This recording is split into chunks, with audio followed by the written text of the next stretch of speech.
দুদিন পর পরে আমাদের এই রান্নাঘরের সিনটা এরকম জলের পাইপটা ব্লক হয়ে যায়। আমরা কি করি, ফট করে মিস্ত্রি ডেকে নিয়ে চলে আসি, কিন্তু এইটা না মিস্ত্রি ডাকার কোনো ব্যাপারই না, এটা নিজেরাই করা যাবে। তার জন্য কি করতে হবে দেখো, আমি করে দেখাচ্ছি, তোমরা এরকম করে নেবে। সবসময় মিস্ত্রি ডাকাটা ঠিক না, আমরা যদি নিজেরা একটুখানি না করি এসব জিনিসগুলো, তাহলে কি করে চলে বলো?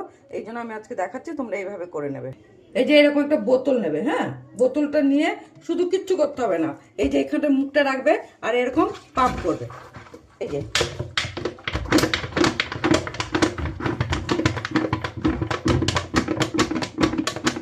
দেখো, একটু পরে জলটা পুরো সরে যাবে। দেখো কিরকম পরিষ্কার হয়ে গেল, দেখেছো? দেখো পুরো পরিষ্কার হয়ে গেল না? তোমরা বাড়িতে এরকম করে নেবে। আমরা একটুখানি যদি না নিজেরা কাজ করি তাহলে কি হবে বলো? দেখো, যদি উপকার হয় ভিডিওটা সবার মাঝখানে একটু ছড়িয়ে দিও আর লাইক কমেন্ট করে দিও। ধন্যবাদ।